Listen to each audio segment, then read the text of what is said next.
Welcome to Odia Medium School. This channel provide you Odia Medium School subject study. Please like, share and subscribe.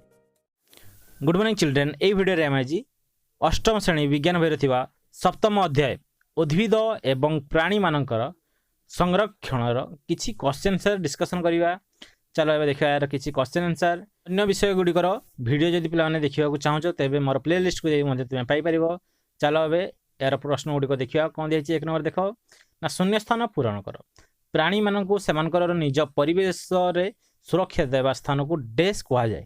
देखो पिला माने कोन दिया होची ना question भल से पढ़िबा ना प्राणी माननकु सेमानकर निज परिवेश रे सुरक्षा देवा स्थान को अभयारण्य कुआ जाय। कोन लिखिबो पिला माने एठी तने अभयारण्य हला। खरे देखो पिला कोन दिछि ना गोटिए निर्दिष्ट स्थान रे देखा देउतबा प्राणी बा उद्भिद जाति को डैश कुआ जाय। स्थानिक जाति हला। एठी लिखियो कोन पिला ना स्थानिक जाति गोटिए निर्दिष्ट स्थान रे देखा होते प्राणी बा उद्भिद जाति को कोन कुआ जाय ना स्थानिक जाति कुआ जाय। परिव्राजक पक्षी डैश परिवर्तन जगू बहुत दूर को उड़ी जाती। परिव्राजक पक्षी पिलाने तांकर एक्चुअली पाग परिवर्तन जगू बहुत दूर को उड़ी जाते। एटी आंसर कोन लिखियो ना पाग। परिव्राजक पक्षी पाग परिवर्तन जगू बहुत दूर को उड़ी जाती। दुई नंबर क्वेश्चन को लक्ष्य कर कोन दिया ना प्रभेद दर्शाओ। अभयारण्य और जीवमंडल संरक्षित स्थान उपरे तुमको प्रभेद दर्शाओ दिया। देख पे मैंने तुम बॉक्स कर देछि ना अभयारण्य क्या कह जाए और जीवमंडल कौन से विषय तुमको ये लिखि दिखाई। अभयारण्य जीवजंतु सुरक्षा उद्दिष्ट। यह केवल केतेक जीव और तार परिवेश उपरे कौनसी अनिष्टकारी प्रभाव न पकाउथिबा अंचल आसाम काजीरंगा एक अभयारण्य अटे। जीवमंडल संरक्षित स्थान देख पे कौन ना जैव विविधतार संरक्षण यह उद्दिष्ट।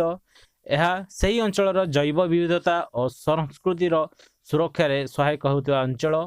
पश्चिम बंगर सुंदरबन एक जीवमंडल संरक्षित स्थान। तापर पिला लक्ष्य कर चिड़ियाखाना और अभयारण्य भितर तुमको प्रभेद दर्शा दिखाई। देख चिड़ियाखाना कौन ना चिड़ियाखाना जीवर कृत्रिम बासस्थान। एठारे पशु मानक खाद्य दि जाए और नियमित जत्न नि जाए। ओडिशार नंदनकानन ठारे एक चिड़ियाखाना अच्छी। अभयारण्य कौन ना अभयारण्य जीवर प्राकृतिक बासस्थान। एठारे पशुपक्षी स्वाधीन भाव खाद्य संग्रह करथांती। ओडिशार सिमिलपाल ठारे एक अभयारण्य अच्छी। तापर पिलाने गरे कौन दिया ना विपदग्रस्त और विलुप्त जाति उद्भिद समूह और प्राणीकूल भितर तुमको कौन दिया ना पार्थक्य दर्शाव दिखाई। विपदग्रस्त जाति उद्भिद समूह और प्राणीकूल। देख जो उद्भिद समूह प्राणीकूलर संख्या क्रमशः कमी विलोप होगा बसिलाने सेगुड़ी को विपदग्रस्त जाति उद्भिद समूह और प्राणीकूल कह जाए। जो उद्भिद समूह बा प्राणीकूल कौन हबार लगी ना क्रमशः कमी कमी विलोप होगा ऑलरेडी लोप पाइबापी बसिले से गुड़ी को कौन कह जाए ना विपदग्रस्त जाति समूह माने लोप आस्ते आस्ते कमी गले से कौन कह जाए ना विपदग्रस्त जाति उद्भिद समूह और प्राणीकूल कहुच्छी। ए प्रकार जातिर संरक्षण कर संख्या बढ़ा जा पार जदि आम चाहिए एवं से संख्या पुणी थे बढ़ाई पार। रणासाप धला बाघ काश्मीर हरिण शागुण आदि यही श्रेणी अंतर्भुक्त। किंतु विलुप्त जाति उद्भिद समूह और प्राणीकूल कौन ना देख पे विलुप्त ऑलरेडी लुप्त बा लुचि गले हजिगले देखा मिलूना। जो उद्भिद समूह और प्राणीकूल जलवायुर परिवर्तन बा परिवेशर अवक्षय हेतु पृथ्वी पृष्ठ आउ देखा जाऊ नाहांती सेमानकु विलुप्त जाति उद्भिद समूह और प्राणीकूल कह जाए। ए प्रकार जाति आउ मिलवा संभव नुहे आम खोजले भी मिलबो नहीं। डायनासोर यही श्रेणीर अंतर्गत पे डायनासोर देखि फिल्म गुड़िक से प्रकार जीव आउ देखा मिलू नाहांती। तापर देखिए 3 नंबर क्वेश्चन कौन दी ना जंगल ध्वंस हेतु निम्नलिखित विषय उपरे कौन प्रभाव पड़े आलोचना कर। वन्यप्राणी उपरे कौन प्रभाव पड़े जंगल ध्वंस हेतु ना जंगल ध्वंस जगु वन्यप्राणी मानकर प्राकृतिक बासस्थली नष्ट हो जाए। से कौट था ना वन्यप्राणी गुड़िक जंगल में रही था जिते जंगल सब ध्वंस हो जाए से कौन होती ना बासस्थली नष्ट हो जाता है। फल एमाने प्रथमे विपदग्रस्त प्राणी और परवर्ती पर्यायर विलुप्त जाति परिणत होता। प्रथमे से विपद कौटी रे कौन खाइबे से खाद्य पाई न था जाति आस्ते आस्ते लोप पाइबारे लगी था। खरे ग्रामांचल उपरे कौन प्रभाव पड़े जंगल ध्वंस जगू सृष्टि होता अवस्था यथा वृष्टिपात रे अनियमितता ମୃତ୍ତିକାର ଉର୍ବରତା ହ୍ରାସ, ବନ୍ୟା ଇତ୍ୟାଦି ପ୍ରତିକୂଳ ପ୍ରଭାବ ଗ୍ରାମାଞ୍ଚଳ ଉପରେ ଅଧିକ ମାତ୍ରାରେ ପଡ଼ିଥାଏ। ପୃଥିବୀ ଉପରେ କ'ଣ ପ୍ରଭାବ ପଡ଼ିଥାଏ ନା ଜଙ୍ଗଲ ଧ୍ୱଂସ ଯୋଗୁଁ ମାଟିର ଧର୍ମ ବଦଳି ଯାଇଥାଏ। ମୃତ୍ତିକାର ଉପର ସ୍ତର କ୍ଷୟ ହେଉଥିବାରୁ ତଳେ ଥିବା କଠିନ ଓ ପଥୁରିଆ ସ୍ତର ଉପରକୁ ଦେଖାଯାଉଛି।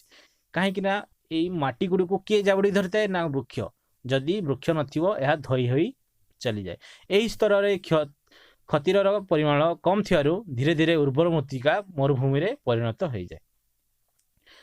ତାପରେ ପିଲାମାନେ ପରିବେଶ ଉପରେ ଏହାର ପ୍ରଭାବ କ'ଣ ପଡ଼ିଥାଏ ନା ଜଙ୍ଗଲ ଧ୍ୱଂସ କାରଣରୁ ବାୟୁମଣ୍ଡଳରେ ଅଙ୍ଗାରକାମ୍ଳ ପରିମାଣ ବୃଦ୍ଧି ପାଉଥିବାରୁ ପୃଥିବୀର ତାପମାତ୍ରା ବୃଦ୍ଧି ପାଉଛି। ଫଳରେ ଜଳଚକ୍ର ବାଧାପ୍ରାପ୍ତ ହେଉଛି ଏବଂ ବୃଷ୍ଟିପାତ କମିଯାଉଛି ଓ ମରୁଡ଼ି ଦେଖାଉଛି। ଆହୁରି ପିଲାମାନେ କ'ଣ ହେଉଛି ନା ଗ୍ଲୋବାଲ ୱାର୍ମିଂ, କାର୍ବନ ଡାଇଅକ୍ସାଇଡ୍ ବା ଅଙ୍ଗାରକାମ୍ଳର ବୃଦ୍ଧି ଯୋଗୁଁ ଏବେ ଗ୍ଲୋବାଲ ୱାର୍ମିଂ ହେଉଛି। ଆଉ ତୁମେ ଦେଖିବ ପିଲାମାନେ କ'ଣ ହେଉଛି ନା ବରଫ ଖଣ୍ଡ ସବୁ ତରିବାରେ ଲାଗିଛି ମଧ୍ୟ। ତାପରେ ସହରାଞ୍ଚଳ ଉପରେ କ'ଣ ପ୍ରଭାବ ପଡ଼ୁଛି ନା ଜଙ୍ଗଲ ଧ୍ୱଂସ ଯୋଗୁଁ ବାୟୁମଣ୍ଡଳରେ ଅଙ୍ଗାରକାମ୍ଳର ପରିମାଣ ବୃଦ୍ଧି ପାଉଛି। ସହରାଞ୍ଚଳ ଗାଡ଼ି ମଟର ନିର୍ଗତ ଧୂଆଁ ଏହି ବୃଦ୍ଧିକୁ ତ୍ୱରାନ୍ୱିତ କରୁଛି। ଅଙ୍ଗାରକାମ୍ଳ ପୃଥିବୀର ବିକିରିତ ତାପ ଶୋଷଣ କରିବା ଦ୍ୱାରା ସହରାଞ୍ଚଳ ତାପମାତ୍ରା ଅତ୍ୟ ବୃଦ୍ଧି ପାଉଛି। ଆହୁରି ମଧ୍ୟ କ'ଣ ହୁଏ ନା ଅମ୍ଳ ବୃଷ୍ଟି ମଧ୍ୟ ହୁଏ। ପିଲାମାନେ ପଢ଼ିଥିବ ଅଲରେଡ଼ି। ଜଙ୍ଗଲ ଧ୍ୱଂସ ଯୋଗୁଁ କ'ଣ ହେଉଛି ନା ଅଙ୍ଗାରକାମ୍ଳ ବୃଦ୍ଧି ପାଇଲା। ଆଉ ସହରାଞ୍ଚଳରେ କ'ଣ ହେଉଛି ଅଧିକରୁ ଅଧିକ କାର୍ବନ ଡାଇଅକ୍ସାଇଡ୍ ସବୁ ବାହାରୁଛି। କେଉଁଥିରୁ ନା ଗାଡ଼ି ମଟରରୁ, ଆଉ କେଉଁଠୁ ନା ଶିଳ୍ପରୁ। ଏଇ କାର୍ବନ ଡାଇଅକ୍ସାଇଡ୍ କ'ଣ କରେ ନା ସୂର୍ଯ୍ୟର କିରଣକୁ ସେ ଧରି ରଖେ ହେଲା। ସେ ଧରିବା ଯୋଗୁଁ କ'ଣ ହୁଏ ତାପମାତ୍ରା ସହରାଞ୍ଚଳ ତାପମାତ୍ରା ବୃଦ୍ଧି ପାଇବାରେ ଲାଗିଛି।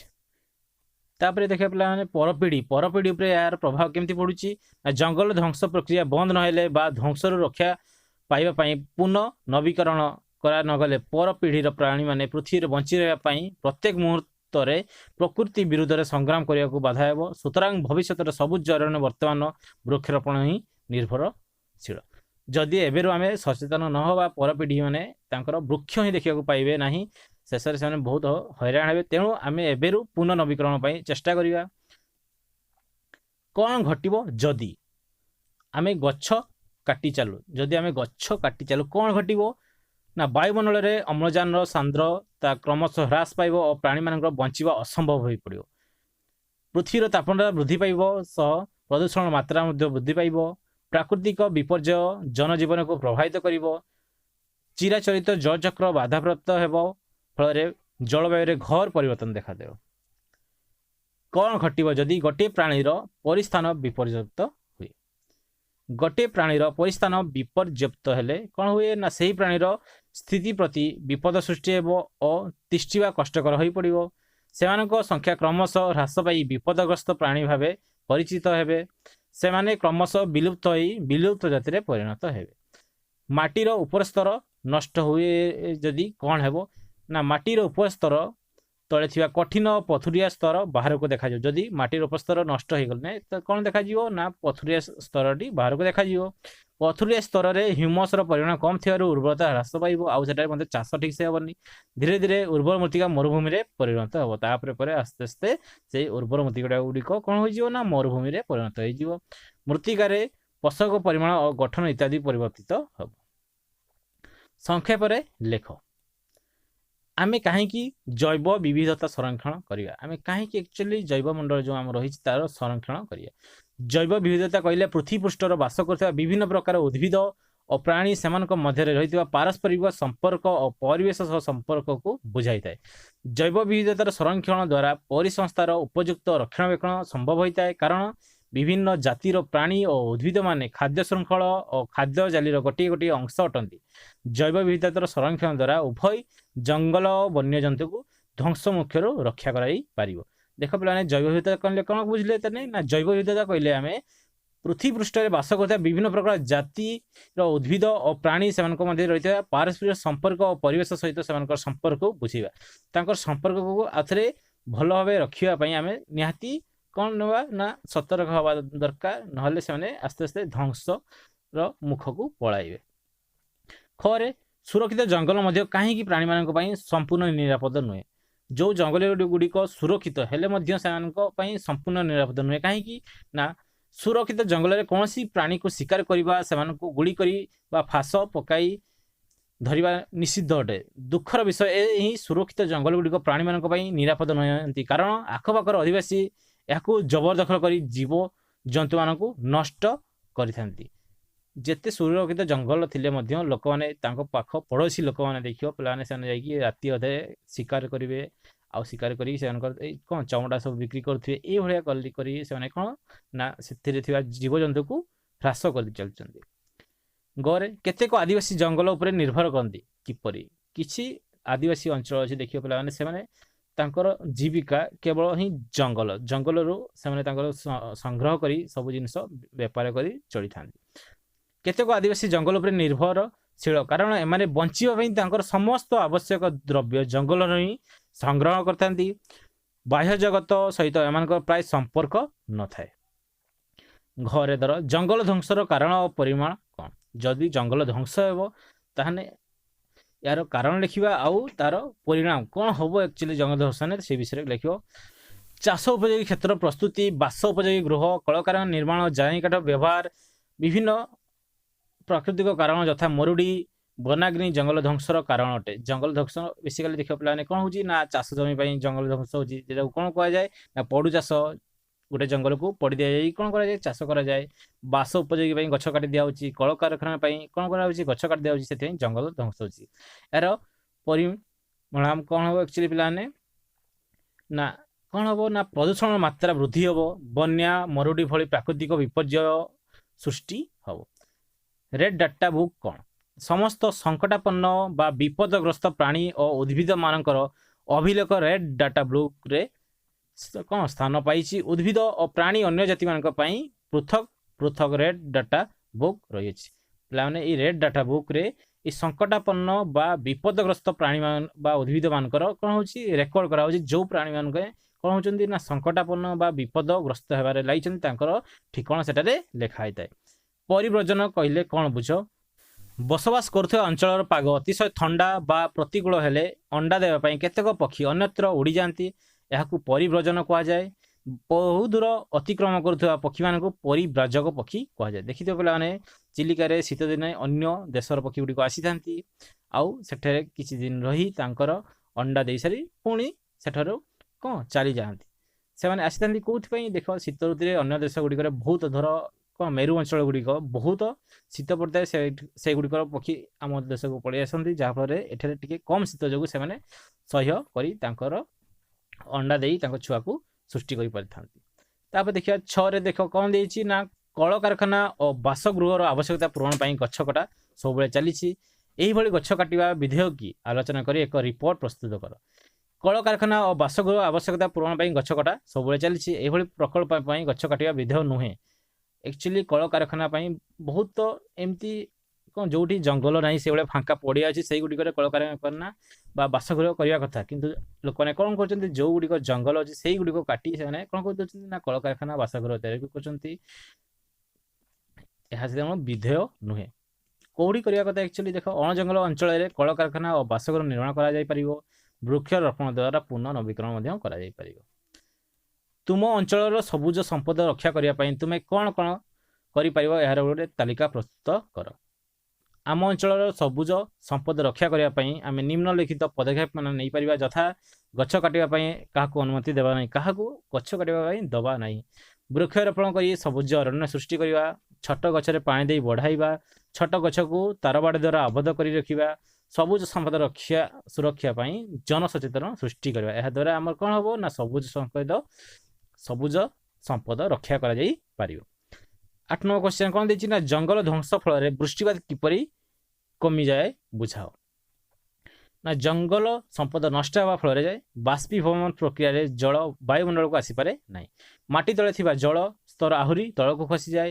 ଗଛ ସଂଖ୍ୟା କମିବା ଫଳରେ ବାୟୁମଣ୍ଡଳରେ ଅଙ୍ଗାରକାମ୍ଳ ପରିମାଣ ବୃଦ୍ଧି ପାଏ। ଏହି ଅଙ୍ଗାରକାମ୍ଳ ପୃଥିବୀରୁ ବିକିରିତ ତାପ ଶୋଷଣ କରିବା ଦ୍ୱାରା ପୃଥିବୀର ତାପମାତ୍ରା ବୃଦ୍ଧି ପାଏ, ଫଳରେ ଜଳଚକ୍ର ବାଧାପ୍ରାପ୍ତ ହେବା ଯୋଗୁଁ ବୃଷ୍ଟିପାତ ହ୍ରାସ ପାଏ। ପିଲାମାନେ ଜଙ୍ଗଲ ଧ୍ୱଂସ ହେବା ଫଳରେ କ'ଣ ହେଉଛି ନା ବାଷ୍ପୀଭବନ ପ୍ରକ୍ରିୟାରେ ଜଳ ବାୟୁମଣ୍ଡଳକୁ ଆସିପାରେ ନାହିଁ। ଆଉ ଟୋଟାଲି ଜଳ ଦେଖ ପିଲାମାନେ ଯେତେବେଳେ ଦେଖିବ କ'ଣ ହୁଏ ନା ଜଙ୍ଗଲ ନଷ୍ଟ ହେଇଯାଉଛି, କ'ଣ ହେଉଛି ନା ଏ ଯେଉଁ ବାଷ୍ପୀଭବନ ପ୍ରକ୍ରିୟାରେ ଜଳ ବାୟୁମଣ୍ଡଳକୁ ଆସିପାରେ ନାହିଁ।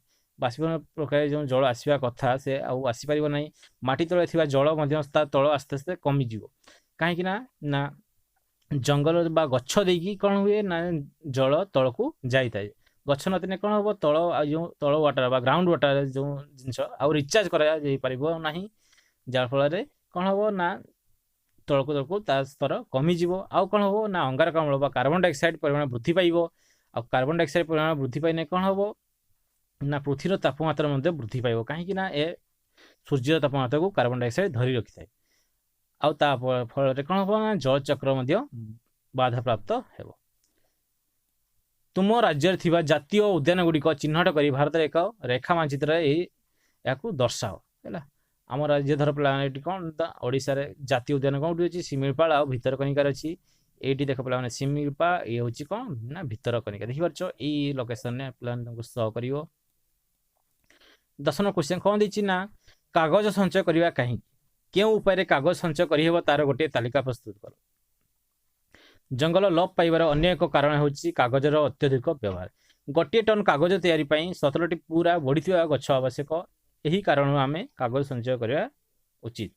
ଆକ୍ଚୁଆଲି କାଗଜ ସଞ୍ଚୟ କରିବା କାହିଁକି ନା କାଗଜଟା ଆକ୍ଚୁଆଲି କେଉଁଠି ତିଆରି ହୁଏ ନା ବୋବେଇ ଘାସ, ବାଉଁଶ, ବିଭିନ୍ନ ଗଛରୁ କ'ଣ ହୁଏ ନା କାଗଜ ତିଆରି ହୁଏ। ଗୋଟିଏ ଟନ୍ କାଗଜ ତିଆରି ପାଇଁ ପାଖାପାଖି କେତେଟି ନା 17ଟି ପୁରା ବଢ଼ିଥିବା ଗଛ, ମୋଟା ମୋଟା ଗଛ ନିୟୋଜିତ ହୋଇଥାଏ।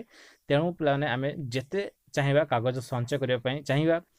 କାଗଜର ପୁନଃ ବ୍ୟବହାର ଓ ପୁନଃଚକ୍ରଣ କରିବା। ଇଲେକ୍ଟ୍ରୋନିକ୍ସ ନୋଟବୁକ୍ ବ୍ୟବହାର କରିବା। ଗାଣିତିକ ହିସାବ ପାଇଁ ଲଗ୍ ଟେବୁଲ୍ ଓ କାଲକୁଲେଟର ବ୍ୟବହାର କରିବା। କମ୍ପ୍ୟୁଟରରେ ତଥ୍ୟ ସଂରକ୍ଷିତ ରଖିବା, ଯାହାଫଳରେ କାଗଜର ବ୍ୟବହାର ମଧ୍ୟ କମିବ। ଯାହାଫଳରେ କ'ଣ ହେବ, କାଗଜ ଯଦି ସେଲ୍ ନ ହେବ କ'ଣ ଅତ୍ୟଧିକ ଗଛ ମଧ୍ୟ କଟାଯାଇପାରିବ ନାହିଁ। ଏହିପରି ଉପରେ ଆମେ କ'ଣ କରିପାରିବା ନା ଜଙ୍ଗଲ ମଧ୍ୟ ସେଭ୍ କରିପାରିବା ବା କାଗଜ ସଞ୍ଚୟ କରିପାରିବା। ଏ ଥିଲା ପିଲାମାନେ ଏହାର କିଛି କ୍ୱେଶ୍ଚନ୍ ଆନ୍ସର୍। ବାଏ।